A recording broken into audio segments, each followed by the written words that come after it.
priority is to get the Iron Man weapon turned over to the United States of America. I am Iron Man. The suit and I are one. There will be blood in the water. I hope you're ready. Go get him, boss. There! You complete me?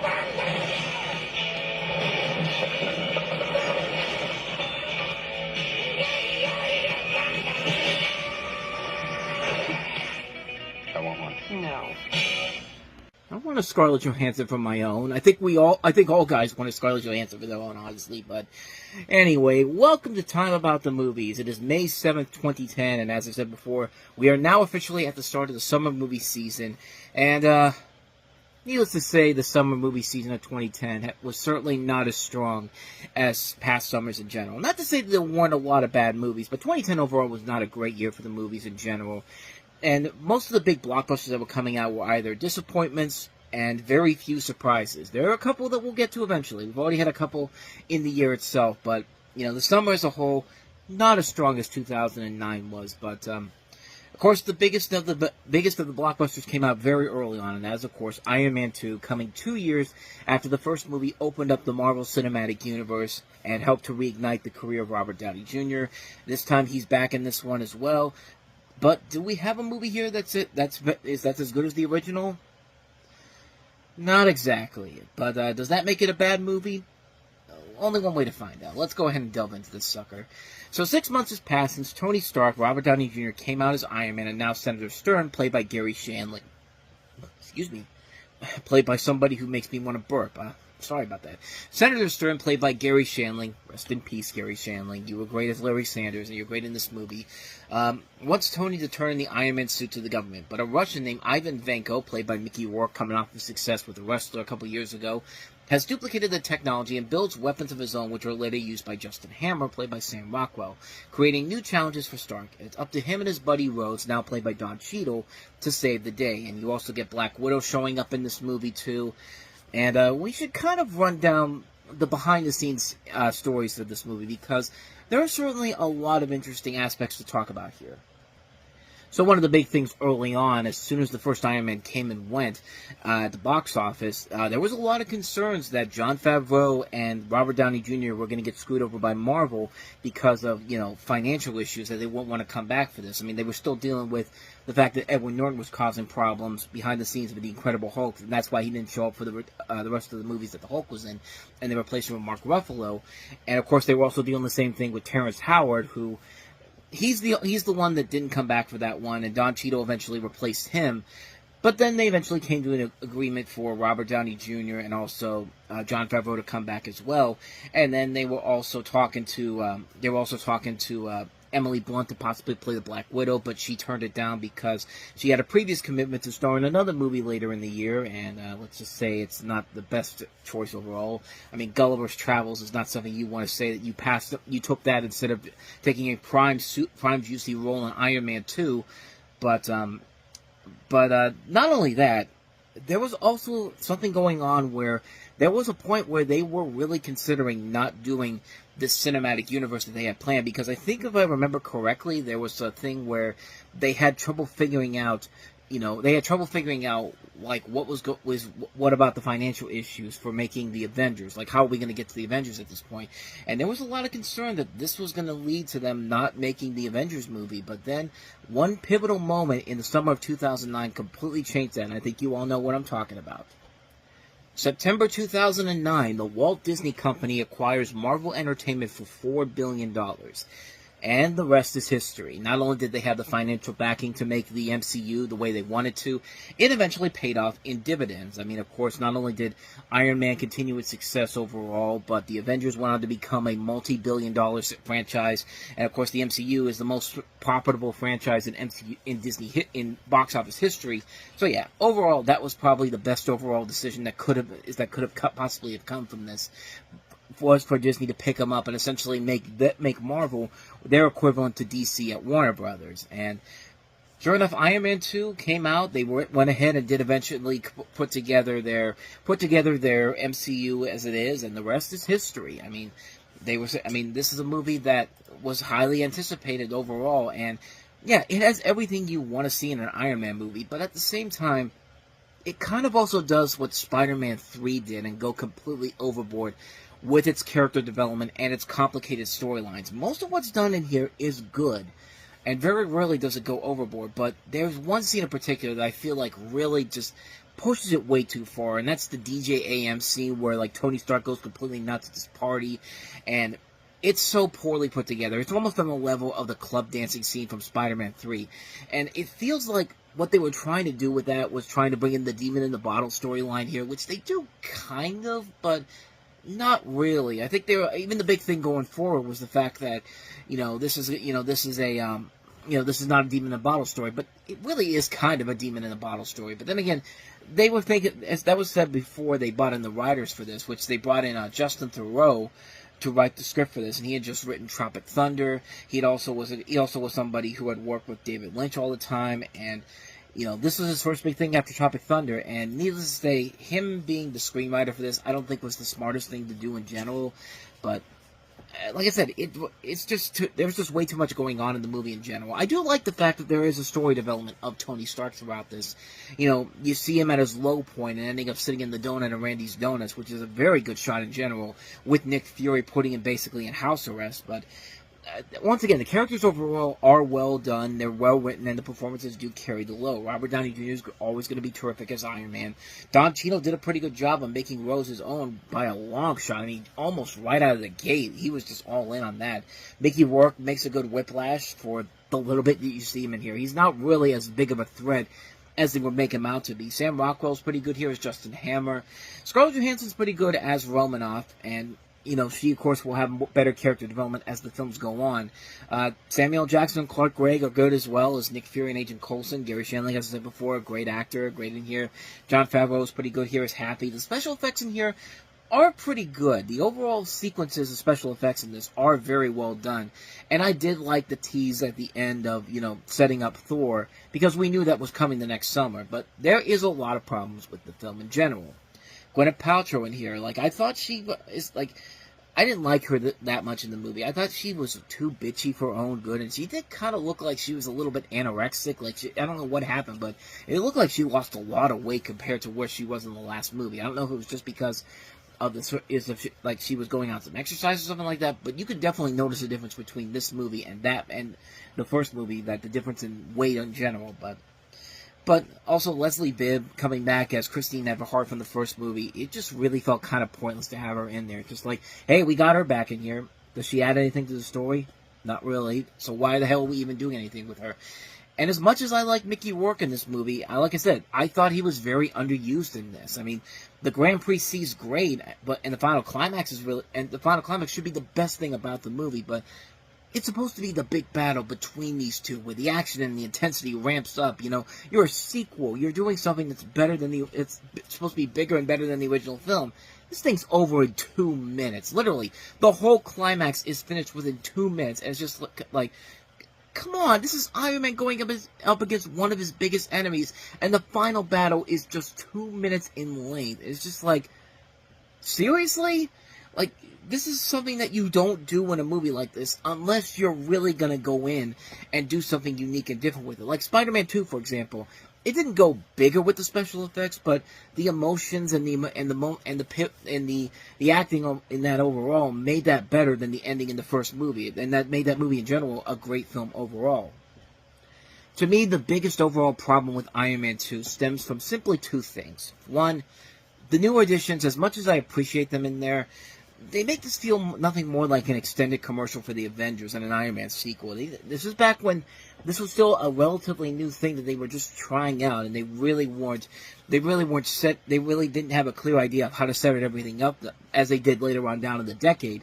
But in this case, yeah, it just didn't work in general. Also, Favreau and Downey Jr. basically said early on that they can't have an Iron Man movie ready to go within 2 years, and it shows. Because you're doing, as soon as you make the movie becomes a hit, the studio, of course, wants you to make a sequel right away. But you have to be able to have a better story to advance as long, especially since you're setting up the Avengers in general here.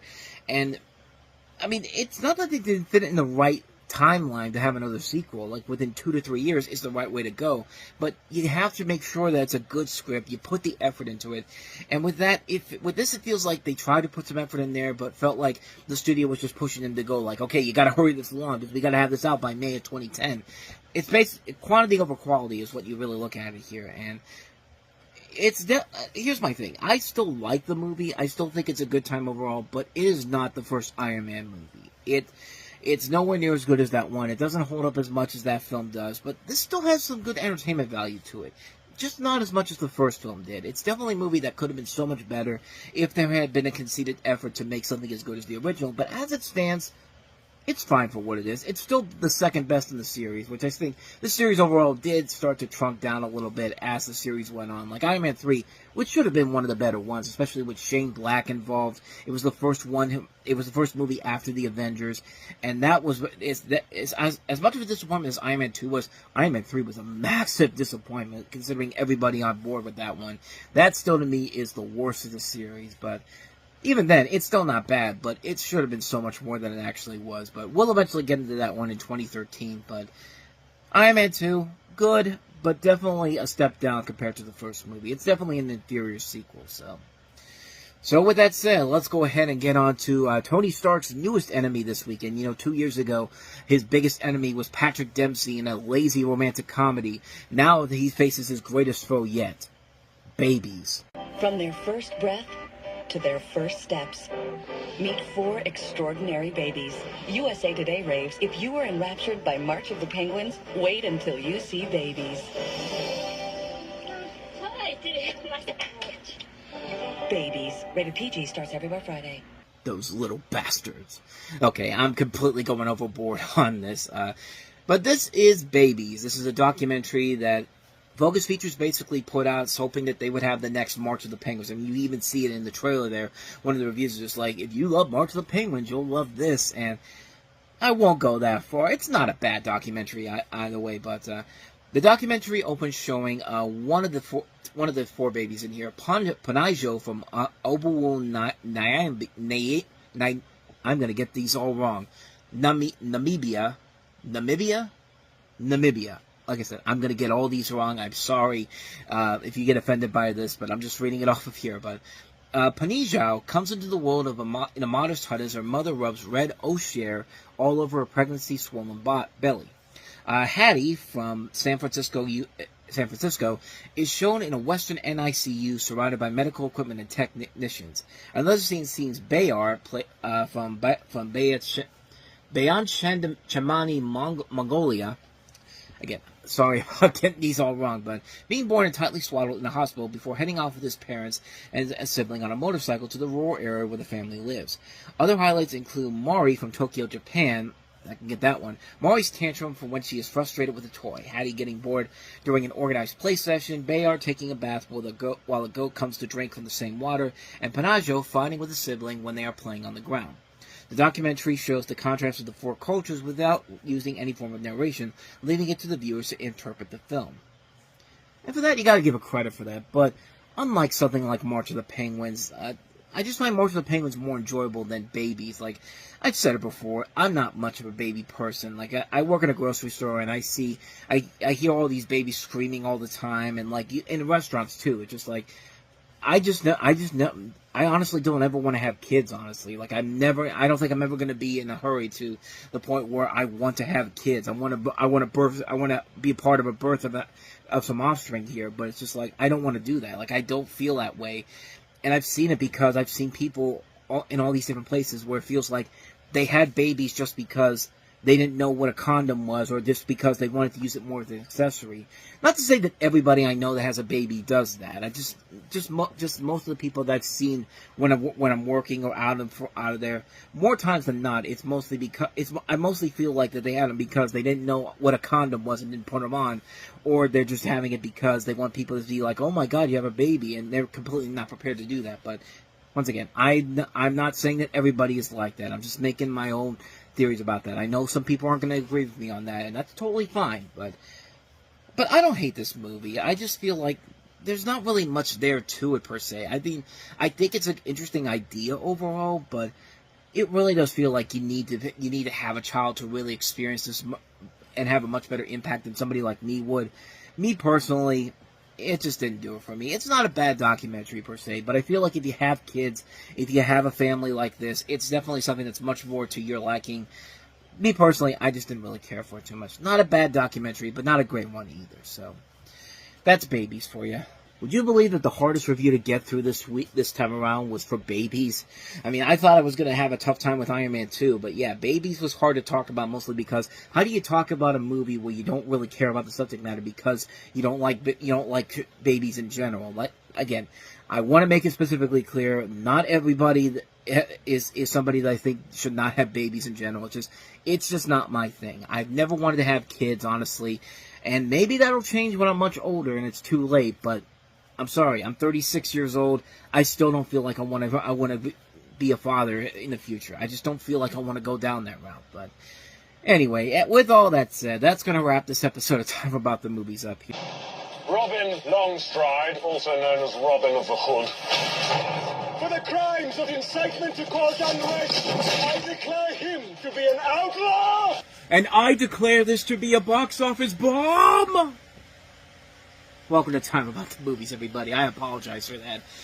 But today is May 14th, 2010, or at least in the movie world, it's May 14th, 2010. But we are taking a look at the 3 films released on that day. And we start off with the biggest of the new releases, and that is, of course, Robin Hood, which is the 3rd consecutive Ridley Scott, Russell Crowe project they've done together. Actually, no, this is the 4th one, actually, because we had A Good Year in 2006, American Gangster in 2007, and then Body of Lies in 2008. Now it's the 4th one in a row, and of course they've worked on other movies as well, Gladiator, and of course some movies down the road from here. But this is a film that's basically the Robin Hood legend with Russell Crowe as Robin Hood, and you also have Oscar Isaac playing King Philip of France. And the cast also includes Cate Blanchett as Marion Loxley, William Hurt playing William Marshall, Mark Strong, Mark Addy, Danny Houston, Kevin Durant, Scott Grimes, Matthew McFadden, Max von Sydow, Leah Seydoux.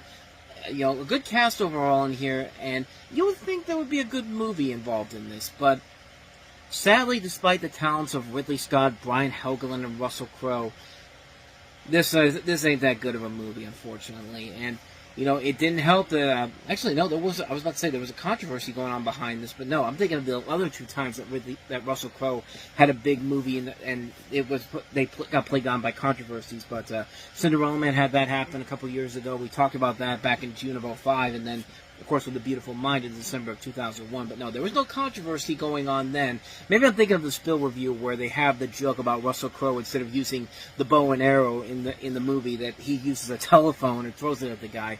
Maybe I'm thinking of that, but probably would have helped the movie in general. Here's the thing: this is actually kind of a notable movie for me when it comes to Ridley Scott in general. I mean, I think this is the point where Ridley Scott's excitement levels whenever a new movie came out really started to take a nosedive, and I think it started with this movie in particular, because the last couple of movies he made before this were really good films. American Gangster, Body of Lies. Before A Good Year, he had A Kingdom of Heaven, which was a great movie. And after this, nothing really ever came back to being as good as it used to be for Ridley Scott, except for one film in particular. You know, he did Prometheus, which was a disappointment overall. The Counselor, which was a really bad movie. So was Exodus, Gods and Kings. He then came back in stride with The Martian, and you thought maybe, okay, he's getting the magic back. And then he goes back into the realm with Alien Covenant, and then All the Money in the World, then The Last Duel, then House of Gucci, then Napoleon, and then Gladiator 2. And it's just kind of like, yeah, there's no going back for him at this point. And for some reason, everyone was trying to recreate Robin Hood for a new generation, and this isn't the first time that this isn't the last time Robin Hood will try to get a revival in this decade. Lionsgate will try to do it later on with Eggsy from Kingsman: The Secret Service, Taron Egerton, and that didn't work well either. It's just basically the fact that there's nothing you can really do that hasn't topped the previous Robin Hood movies. I mean, yeah, we had a Robin Hood movie from Disney that was an animated movie featuring all animals in the cast, and that worked a whole lot better. And even Robin Hood, Prince of Thieves, which was, you know, not a great film overall, but still kicks the ever-loving crap out of this garbage here. And, even Robin Hood Men in Tights, the parody with Mel Brooks, was much better than anything that came from this. I mean, this movie is just boring. Nothing really is going on here. Russell Crowe does not feel like he fits the role of Robin Hood in general. And for a budget of $155 to $237 million on this, you expect so much better than some of the garbage special effects they have in here. There's a scene in particular where they set this town on fire, and one person's just like, save my baby, and then they show that baby. Let me put it this way. The fake baby in American Sniper is looking a whole lot better in comparison. In fact, that fake baby from American Sniper is probably looking at this baby and just going like, Jesus, buddy, I at least tried to act in the movie. What were you doing? Like, it just didn't work. And just the full film overall, despite everybody who's involved in here, none of it really worked. The only thing I will say to this movie that is worthy are the Merry Men. I mean, you got a lot of good people with the Merry Men themselves, Mark Addy as Friar Tuck, Kevin Durant as Little John, Scott Grimes, the Merry Men here are the best things about this movie. They're the ones that actually have some form of relevancy or some point of existing here. Everybody else, though, is just kind of bland. Everyone's acting way too hard. Oscar Isaac as Prince John. I love Oscar Isaac, but good lord, man, that really, he was overplaying it way too hard in this, I mean, the scene from the trailer, I declare him to be an outlaw. I was just like, are you trying to, I get it. Joaquin Phoenix did it in Gladiator and people loved it, but you're no Joaquin Phoenix. You're an awesome actor, but you're no Joaquin Phoenix when it comes to making that work. But, I don't know. I mean, to me personally, this was just yet another bomb from Universal in a time when they were having bombs one after another, and this is definitely another one of those ones where it just didn't work. So yeah, it's one you can easily skip over. It's definitely not a very good movie at all. So, and hard to believe that the much smaller budgeted movies and the romantic comedies turn out to be the much better films of the weekend. I had no idea before I did the research for this. I had no idea Letters to Juliet actually got a PG rating, which I was actually kind of surprised at. But that's the first movie we've got here next, Letters to Juliet. Romeo met Juliet. Sophie found a letter lost in time I have to write back. that will take her on a journey she never imagined. You've come to find your lost love. Charlie doesn't approve, which makes this all the more fun. On May 14th, You think he's out there? Yes. what if you had a second chance to find true love? It's never too late to follow your heart. Letters to Juliet. Rated PG. Special sneak preview on Mother's Day. I mean, talk about a great redemption arc for Gary Winnick. I mean, he needed this after Bride Wars the year before. Ended up being as terrible as it was. And sadly, this was the last thing he did before he passed away, not but less than a year after this. He died in February 2011, and, hey, at least he's going on a better note than Bride Wars, I'll tell you that much. But Amanda Seyfried plays Sophie, who on a pre-honeymoon in Verona, she inadvertently finds an old unanswered letter asking for love advice from Juliet. Answering it leads to the recipient, played by Vanessa Redgrave. I think I said Jenna Rollins in the last one, but no, it was Vanessa Redgrave. It leads to the recipient showing up alongside her grumpy grandson, played by Gael Garcia Bernal, and the trio searching for the old long-lost love while new love sparks. The old long-lost love being Franco Nero in this case, and this is a sweet little romantic dramedy. It's a really engaging movie. It's a film that does keep you invested with the love interests overall, like not just Amanda Seyfried, but also Vanessa Redgrave. Franco Nero is absolutely incredible in this. I mean, I think this was his last thing he did before he passed away. But go on a high note, man. I mean, he really gave it his all, and you do buy into the chemistry between him and Redgrave in here. And once again, Amanda Seyfried's having a great year overall. I mean, with this and Chloe, and even Dear John, which I don't think was that great. I thought she was fine in that movie, but yeah, she's having a really good year, and this is definitely one of those movies that really, really is one of those reasons why I think she really went on to become a decent leading actress overall.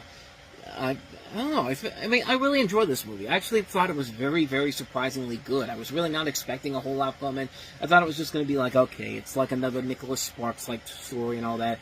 But it's the kind of chick flick that can be universally appealing. It doesn't have to be something that's specifically for the ladies, for the couples out there who are on a date night. I think anybody who likes a good romantic comedy can really look at this and go like, okay, I definitely see where you're going with this, and it does really work overall. I think it is a very solid overall film.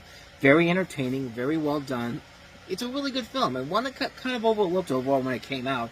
Didn't get the best reviews overall, but it still did decent money overall. Brought in $80 million off of a $30 million budget, so it was at least a hit, but yeah, it kind of came and went, but it actually is something that I feel like should be worth checking out. It's a very good film, definitely worth a watch. I really enjoyed it. Letters to Julia. But this last movie, I think, is definitely the winner of the week. The one that really kind of came out of nowhere. And kind of like with Letters to Juliet, came and went, sadly. So here's my chance to give you a good rom-com recommendation for you. That's Queen Latifah and Common starring in Just Right.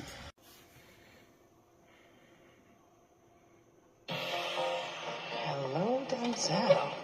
What do you do? I am a physical therapist at a rehabilitation center. I had such a great time tonight. Oh, me too. You know, next time maybe we could catch a movie or Just got out of a relationship, you know? you're not emotionally ready. Exactly. I mean, you know, we can still Hang out? Yeah, I mean, you're good people. How was the date? He thought I'd make the perfect homegirl. Just being my regular self. You are not supposed to show him your regular self until you've been married for 5 years. Now, this is how you get married. I told you to wear a dress. To a basketball game? Yeah. The people here want to see Scott McKnight. You see Scott McKnight at a gas station? He can't even open up the gas tank until I hooked him up. You got plans Saturday night? What kind of car do you drive? Girl! Happy birthday. Scott, this is Morgan. Hey. A girl doesn't just become the wife of a franchise player by accident. The next walk couldn't get any worse. I got a physical therapist coming by the house. You call her the miracle worker. Feels good. Some women have gaydar. I've got hodar. Leslie, the job is yours. I have an NBA player's career in my hands. You really think you could get me back? Yeah, but you're gonna hate me by the time I'm through with you. There's a rumor going around the Nets aren't going to re-sign you. I can't take some player off the bench. You not staying? Have you lost your damn mind? What the? Get up. Leslie, what are you doing? Okay.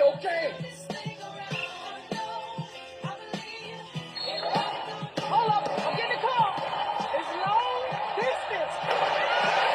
Eyes closed from half court switch. Let me get another one. Rest of these is mine. Stop playing. I'm so sorry I left you. Please give us a chance. After the work she did with you, she's become a hot commodity. 5 teams offered her a training position. You're running from something. I'm not running from anything.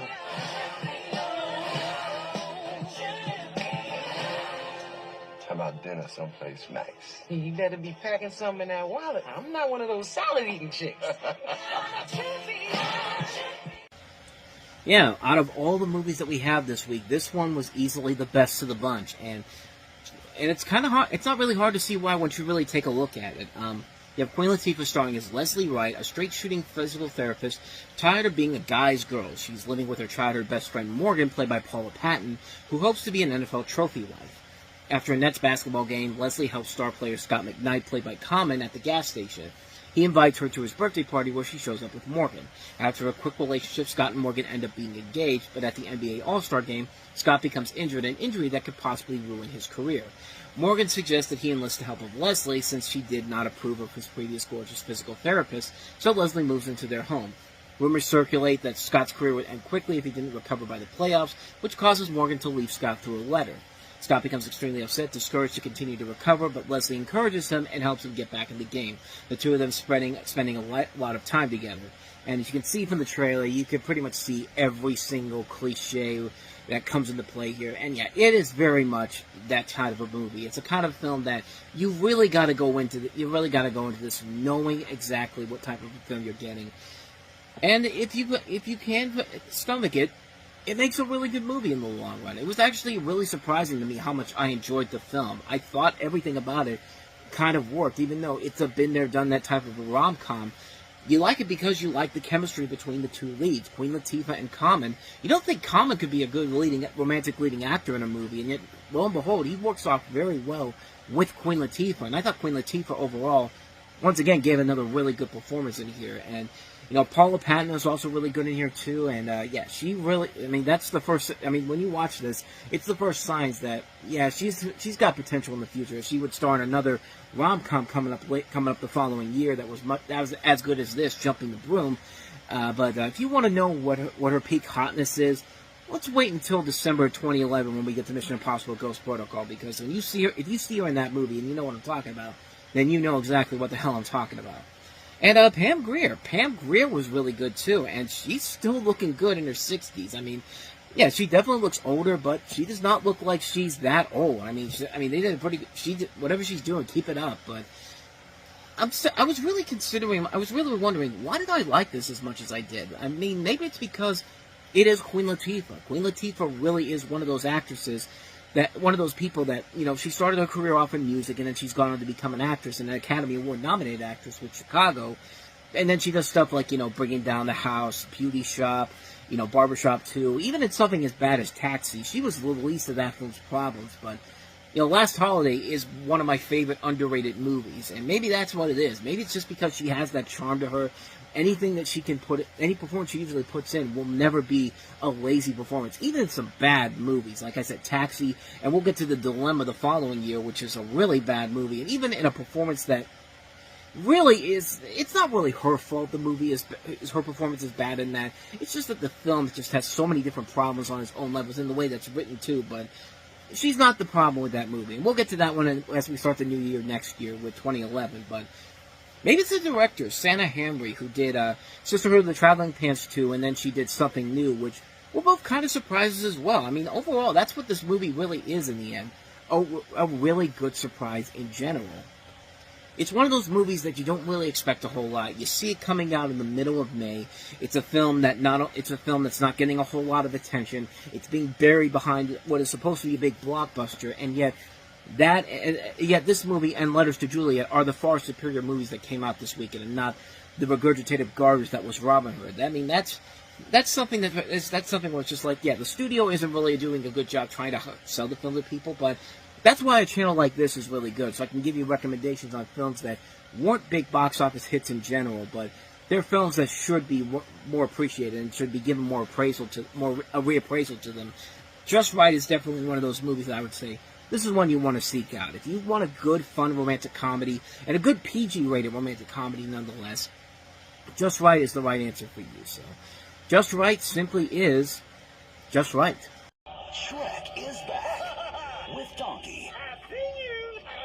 Plus, feed me if you dare. Fiona.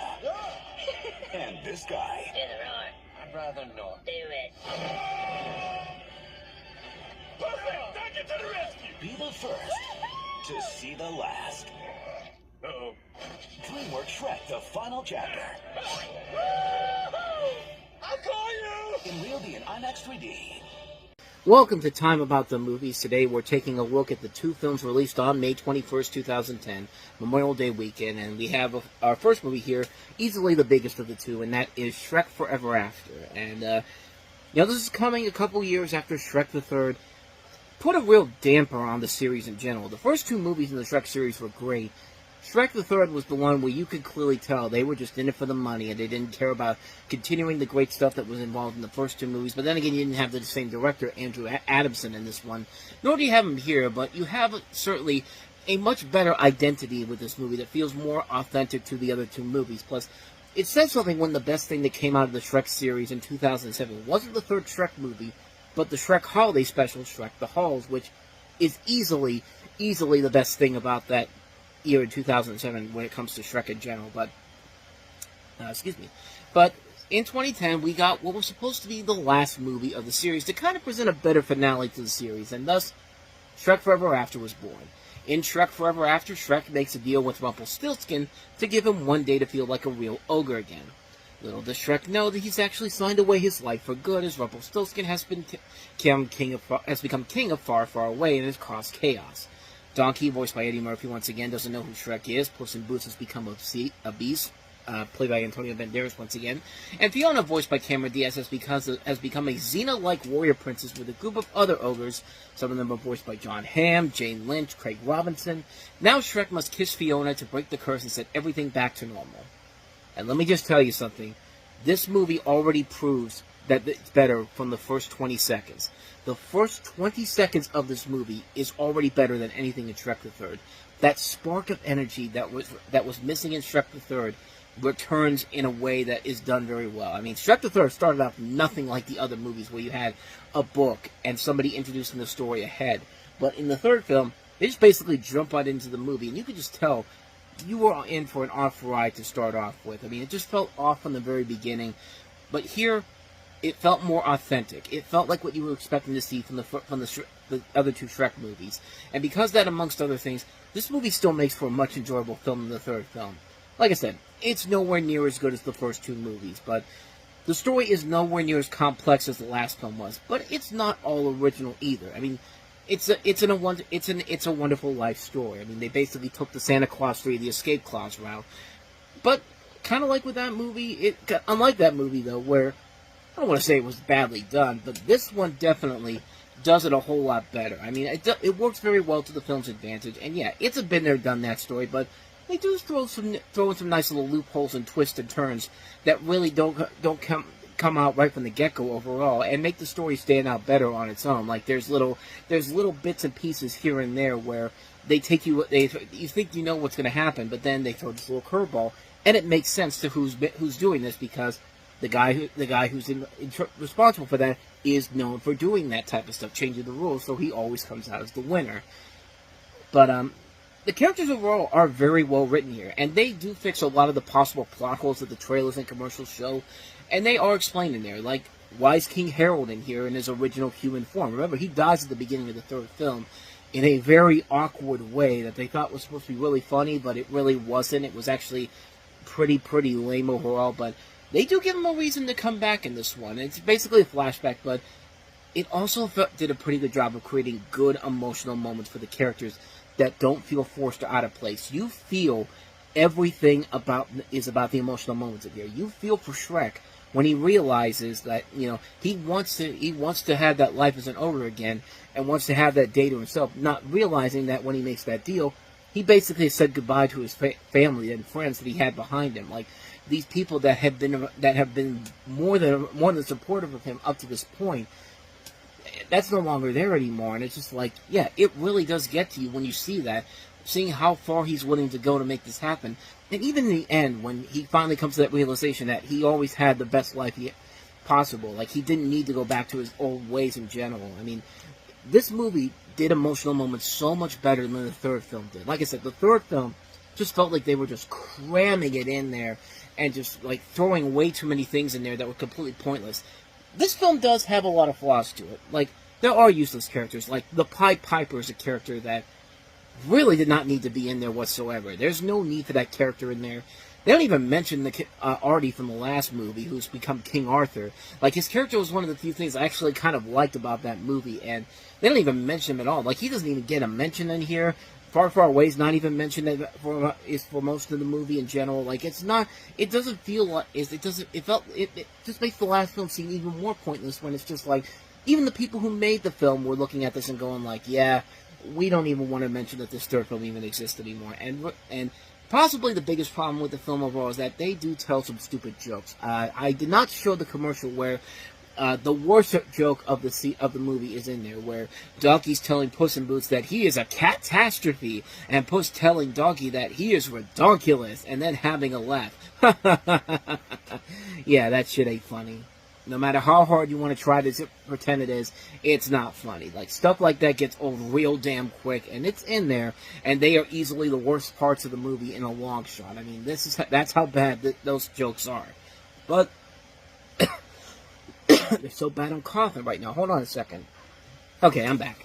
But anyway, despite those flaws, this definitely is the better end to the Shrek trilogy. This should have been the third movie.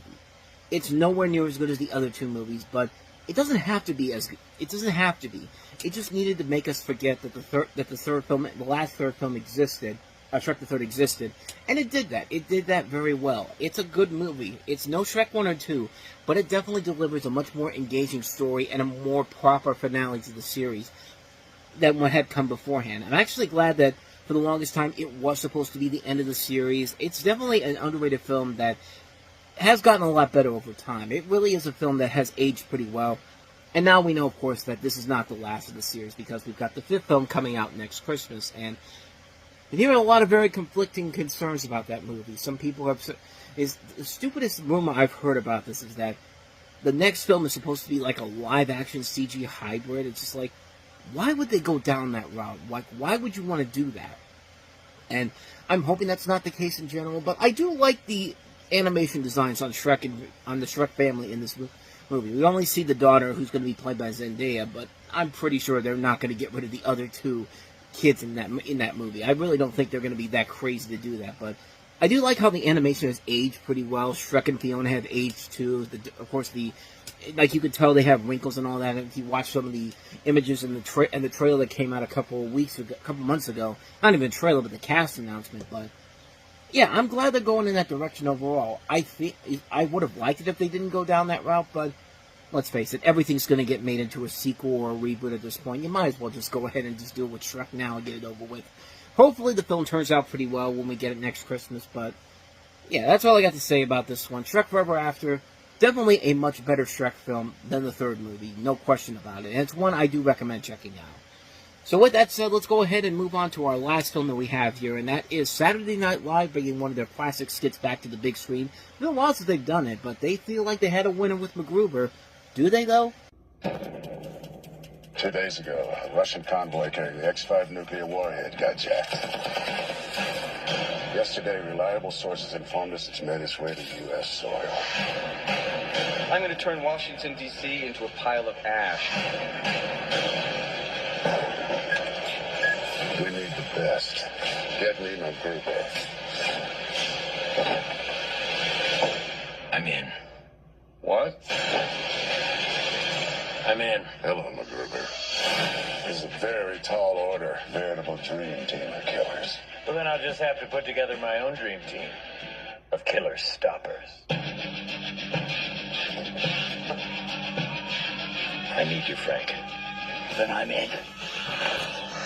So, MacGruber, we understand you recruited quite a team. Frank Corver, Tanker Lutz, Tug Beamer, Tug Phelps, Vernon Freedom, Vicky St. Elmo. I'd say it's a pretty good team. Do not underestimate this man. Where have you been? I just took an upper decker in the master bathroom. Upper decker? Yes, where you take a number 2 in the water tank and not in the bowl. You look great.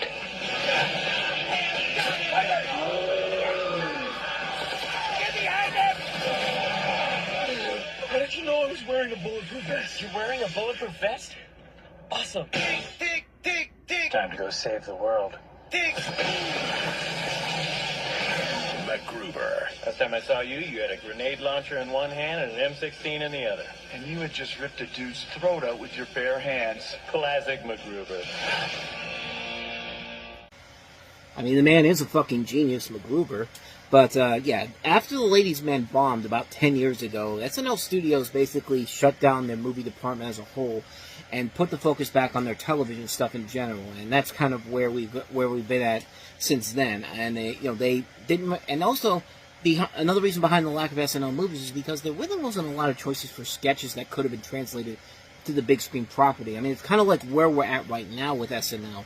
Like, Saturday Night Live is not the Saturday Night Live it was back in the day, where they just had all these memorable characters and they were just ripe and ready to go for the big screen. We haven't had that in a long time, and it's just one of the many reasons why Saturday Night Live is kind of deteriorating at this point. But MacGruber was essentially a parody of MacGyver. MacGruber stars Will Forte as a special arms operations agent, and he's tasked in every episode with deactivating a ticking bomb, but becomes distracted by personal issues, resulting in the bomb's detonation, and presumably the deaths of his companions and himself. One of his companion in this is Kristen Wiig, who plays his kind of love interest in here, and sometimes you get a cameo from somebody like a Betty White, or even the real MacGyver, Richard Dean Anderson, shows up. And Saturday Night Live saw the potential in turning MacGruber into a movie and hopefully relaunching relaunching their plans of bringing some of their SNL sketches to the big screen with an even smaller budget than previous adaptations. I mean, this thing only had a $10 million budget to it. It's not to mention the film was hyped up big time with all these trailers and promos coming out. You know, the film was getting good reviews. The word was getting out of the film. I mean, Universal and Rogue Pictures had a reason to solo it because there was no way this movie could possibly fail at all. It only made back $8 million. It was already out of theaters after 3 weeks. On a $10 million budget, you're telling me that a company like Universal is so bad, is so uninteresting to anybody out there that even a movie that only cost $10 million to make can't even bring back that budget?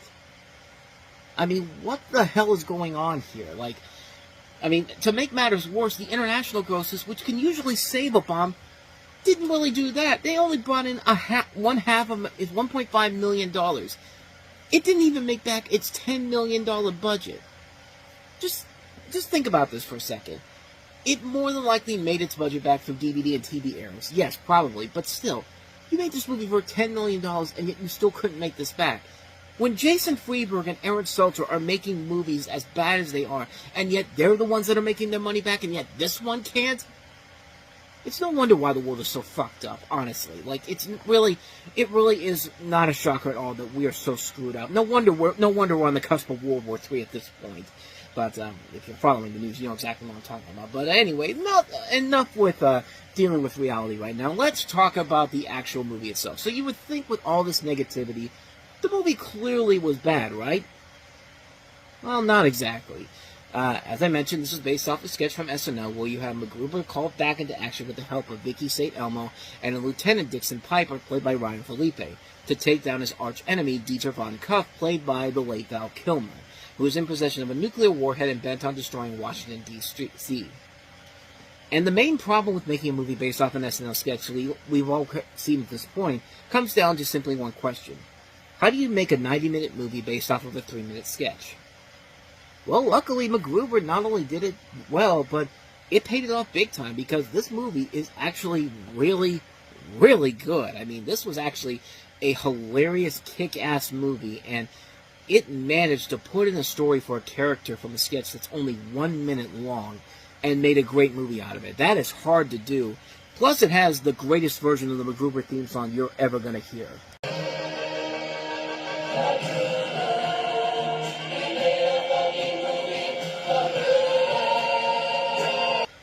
I mean, what more can you ask for in a movie like this? I mean, this is about as good as a comedy as you can get. I mean, the film is just so good. You could tell that even though the budget was as small as it was, it pays it off big time in the end. And, you know, Val Kilmer is great in the movie, playing this over-the-top villain. The ending, like the way his character gets killed off, it's so cheap-looking, but goddamn, it makes me laugh every single time I see it. Like, this movie's nowhere near as funny as something like The Hangover or Hot Tub Time Machine, but they took a 30-second sketch and made a great 90-minute movie out of it, and for that, you can't help but applaud the movie for doing that. And all the cast is great, the laugh-out-loud moments are there, it's silly, it's over-the-top, it tried its best and succeeded in a number of different ways.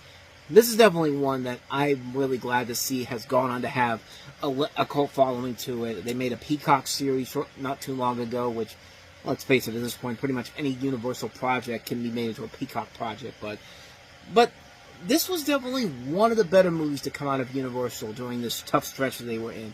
Like, there was, like what we said before, there's literally about a 2-3 year gap where they just had flop after flop after flop.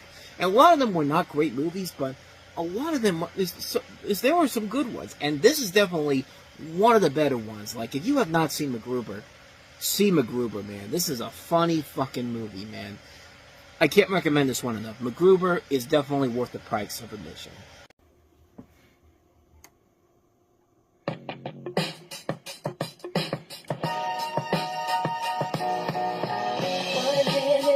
It's been 2 years.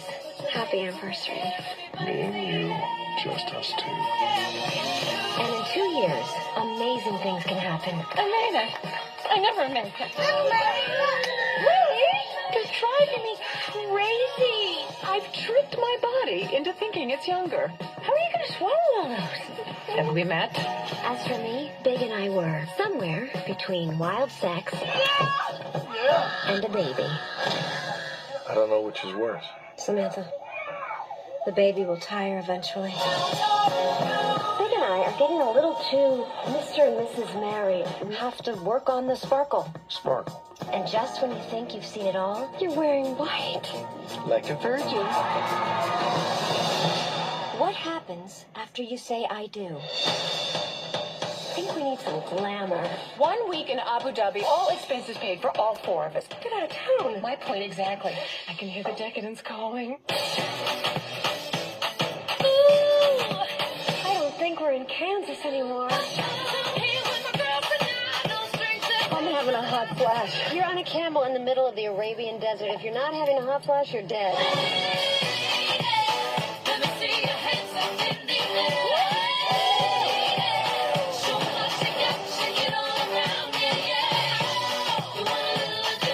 Could we get another round of champagne? You are fun in Abu Dhabi. This is the best mirage that I've ever had. What? I'm talking like, I don't know, you come here, you.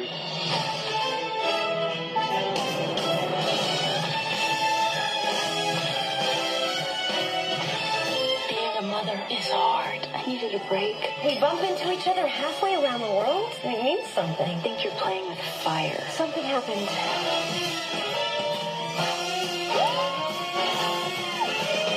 We made a deal ages ago. Man, babies, doesn't matter. We're soulmates. Like Jasmine and Aladdin? Yes, sweetie, but with cocktails.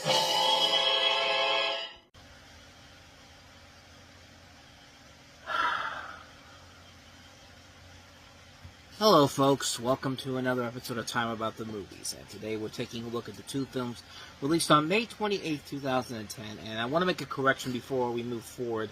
I said last week, May the 21st was Memorial Day weekend, and I was wrong on that. This is Memorial Day weekend. I thought it was the second to last Monday of the year.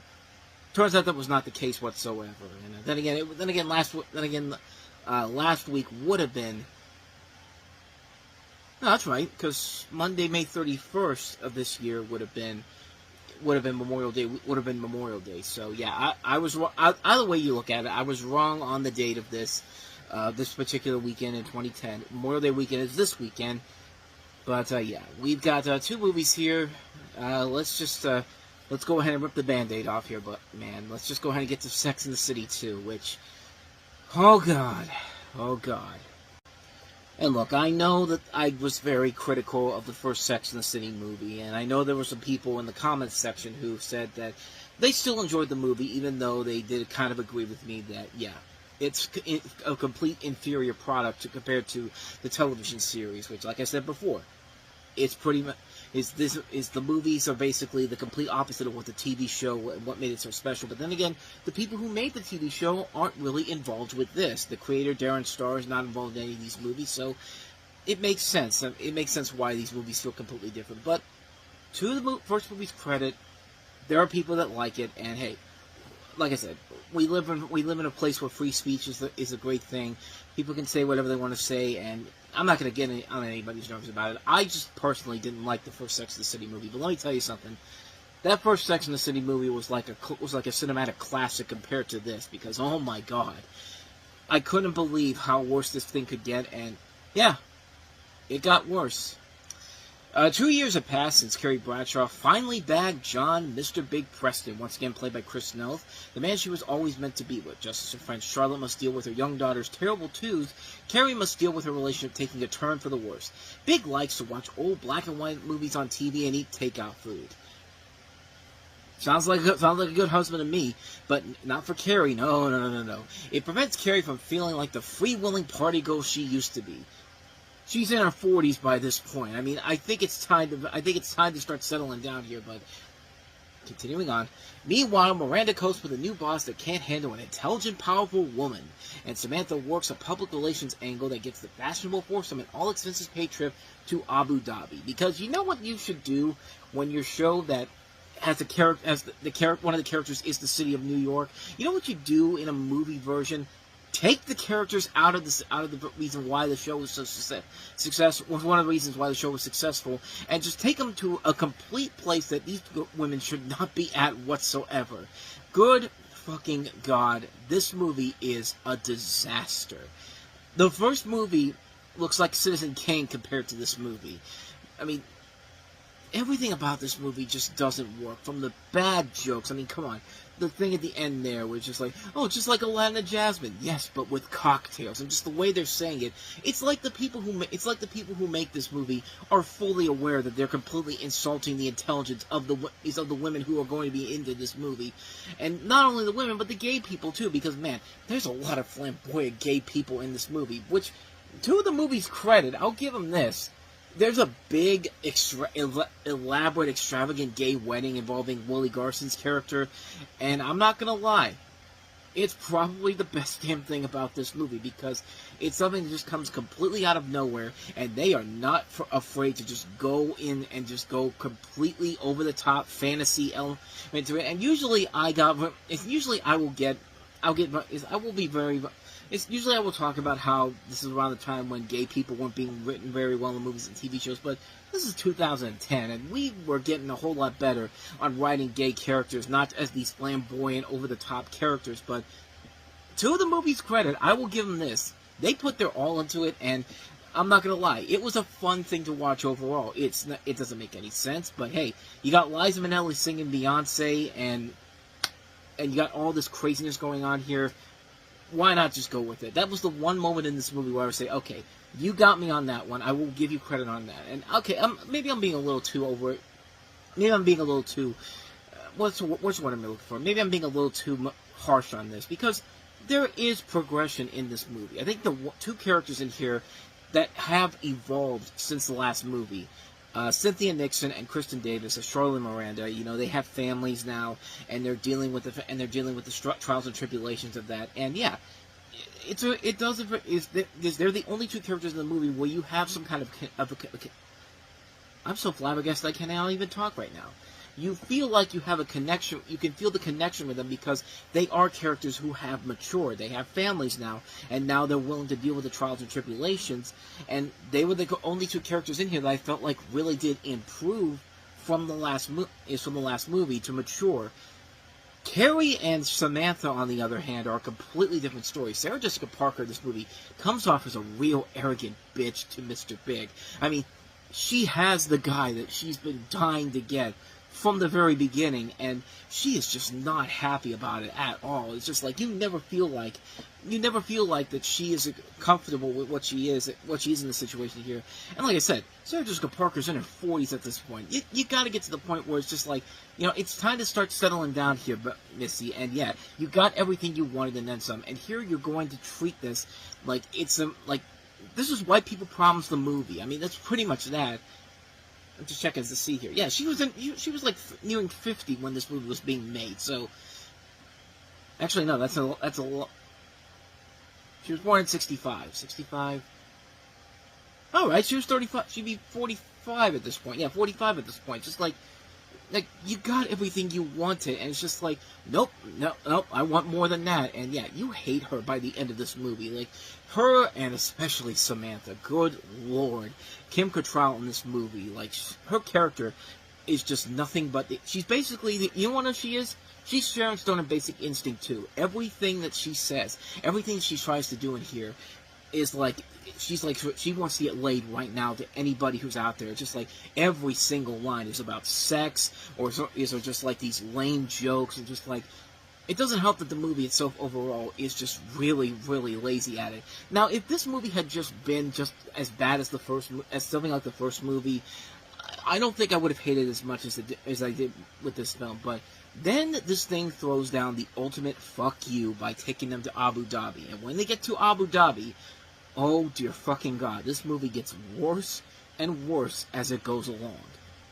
This is one of the most racist, anti-Muslim propaganda movies I have ever seen in my life. The way they treat Middle Eastern people in this movie is unbearable. Like, this is a disastrous attempt to this is a disastrous move on their part. Like, I don't know what the hell they were thinking when they decided to do this, but man, don't show this movie today, especially considering what's going on in Israel and Iran right now, because, yeah, this is the type of movie that could start a world war, that could literally be the thing that starts the war and brings it to America. If they saw this movie, they would be looking at us going like, okay, we need to blow you fuckers up quickly, because, yeah, the way they treat Middle Eastern people in this movie is ungodly horrible. Like, this is unbelievable how lazy this movie is. Like, and the problem with this whole movie is it's existing on the same thing that we've talked about with other movies like this.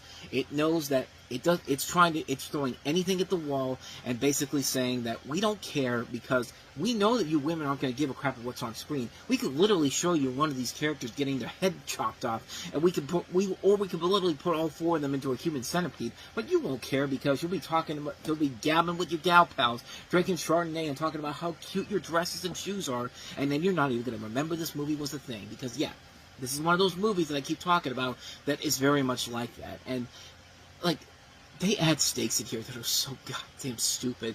The worst one of all is at the end where they have to get back to New York, and what's the big risk at stake?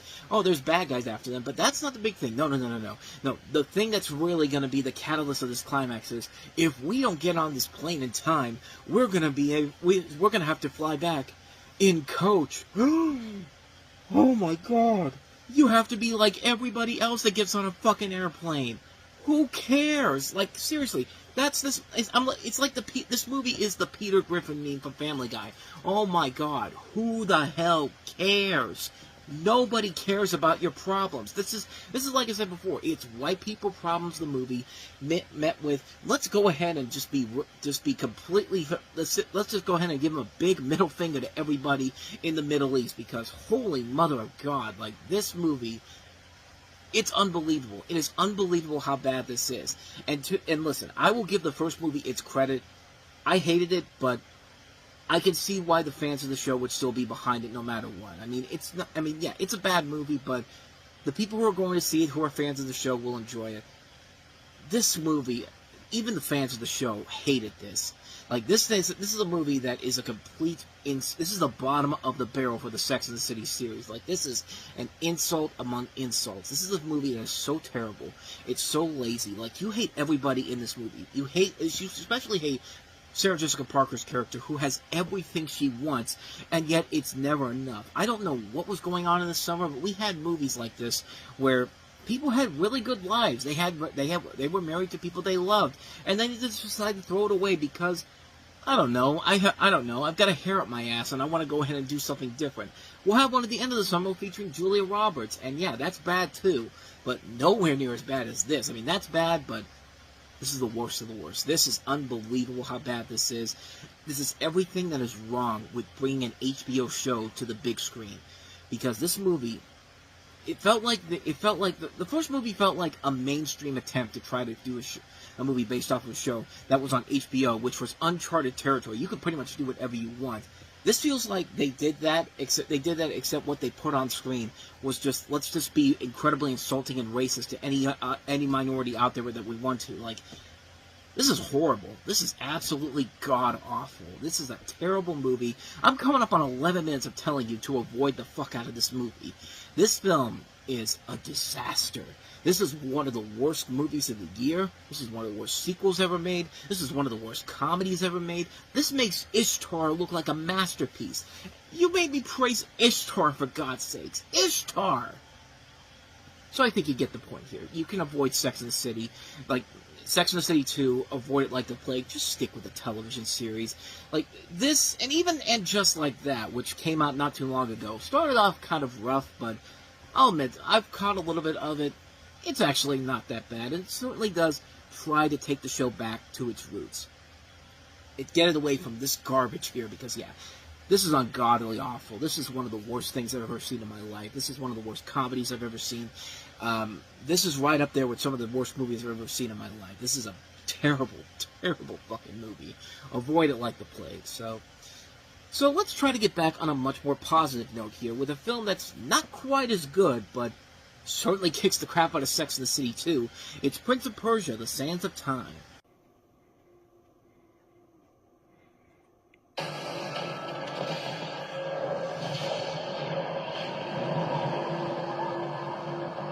wondered how you could have found such a treasure?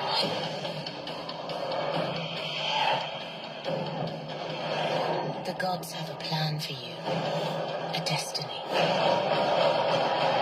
I've seen its power with my own eyes. Releasing the sand turns back time. Only the holder of the dagger is aware of what's happened. How did you do that? Only the dagger can unlock the sands of time, and there are those who would use this power to destroy the world. Time will erase everything. The only way to stop this Armageddon is for us to take the dagger to the secret Guardian Temple. We must take it there, Dastan. You really enjoy telling me what to do, don't you? Only because you're so good at following orders. Yeah, don't press your luck. Ascensions.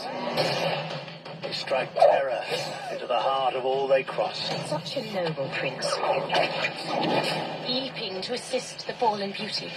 Who said you were a beauty? There must be a reason why you can't take your eyes off me.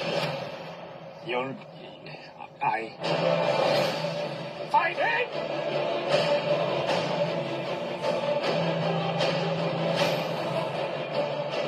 The High Temple.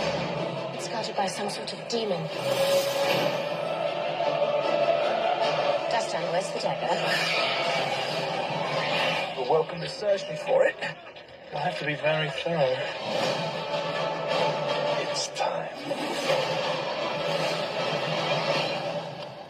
We have to get out of here.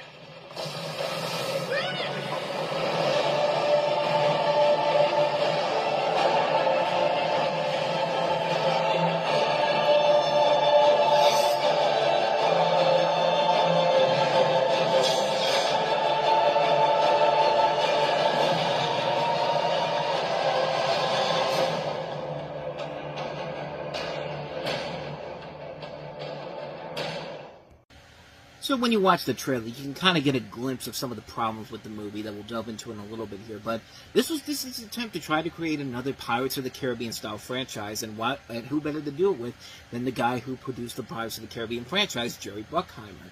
They even got the director who did Harry Potter and the Goblet of Fire, Mike Newell, to direct it. Bose Yakin, who wrote Remember the Titans and wrote The Rookie as well.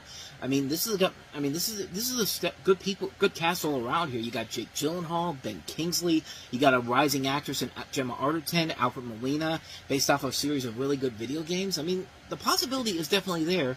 And for a while, the film was an overall decent film. It was actually the best video game adaptation we had. But keep in mind, this was also around the time when video game adaptations were god-awful for the most part, and the best one we had up to that point was Lara Croft Tomb Raider and the first Mortal Kombat movie. Hell, even the first Street Fighter movie, I'll give them credit for, was certainly a lot better than some of the really bad video game adaptations. Those movies kicked the crap out of the Resident Evil movies, the Silent Hill movies. This film it gets close to being a really good movie, but it's not there, but it's not like it's a bad movie overall. But in the film, based off the video game series, you have Dastan, played by Jake Gyllenhaal, who's an orphan of the Persian Empire in the 6th century. After showing courage in the marketplace, he was adopted by the king. 15 years later, Dastan and his royal-blooded foster brothers, Garsif and Tuss, lead the Persian army in an attack on the sacred city of Alamut, under the assumption that the city people are selling weapons to their enemies, as shown by Nizam, played by Ben Kingsley, who's the king's brother and advisor. After the king dies from a poisoned gown, Dastan is framed as the culprit and takes the Princess Tamina, played by Gemma Arterton, and a dagger that can take you back in time using sand on the run.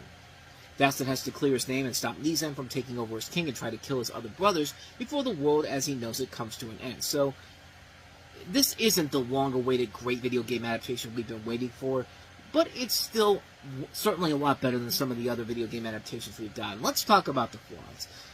You kind of saw it in the trailer there. Jake Gyllenhaal and Gemma Arterton, as much as I like their chemistry, there is too much of that banter that feels like something straight out of the Pirates of the Caribbean movies. Like, they're trying so hard to create the next Pirates of the Caribbean with this, to the point where they have to take dialogue and ways of saying things from that series in general, and it just doesn't work overall in this case. Even though I did like them in this movie, I thought they were overall very good as the leads in here. I thought they were very solid overall.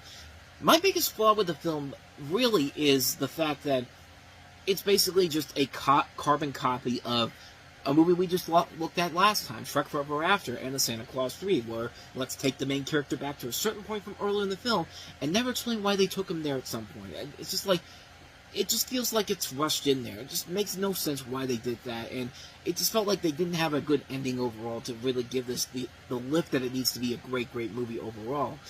I thought the action sequences overall were really good. I like the giant dagger sequence overall, and sometimes the visual effects can look pretty cool when they're going inside something and it's completely collapsing on them.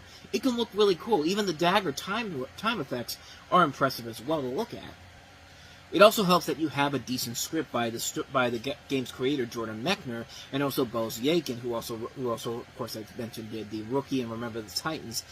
And for the most part, the actors, like I said, did a very good job in their roles. This is not a bad movie. It's actually kind of a decent film, but it isn't a film that I would say I would watch this on repeat multiple times. I mean, I saw it the first time around and had the DVD for the longest time, but I've very rarely watched it since, and I've never really had that urge to go back and watch it again. It just never really felt like I needed to see this again, but for the most part, it is what it is. It's a movie that is trying its best to try to create a magic based off the video game itself. It doesn't quite get there, but it's still one of the better video game adaptations, and it's really, like, we didn't really get a great video game adaptation up until we got to 2016, when we had the Angry Birds movie, and of course we had the sequel, and of course what happens now with the Sonic the Hedgehog movies, and also Detective Pikachu, and definitely we get the sense that we're finally getting video game movies to be more successful, because they're getting people that know what they're doing, and they're not just making movies just because they have the name brand and aren't going to get people who know the games themselves. This is one of the first attempts where they tried to do it. I don't think it worked all the way through, but I give it credit where credit is due. I think they did a pretty decent job of it, but it certainly could have been a whole lot better, and it certainly could have been more memorable to make you want to watch it multiple times. But really, one time you see it, it's enough. But you expect a whole lot more from it when it's all said and done, unfortunately. So, kind of a mixed opinion, but I'm leaning towards a slightly positive review on Prince of Persia: The Sands of Time.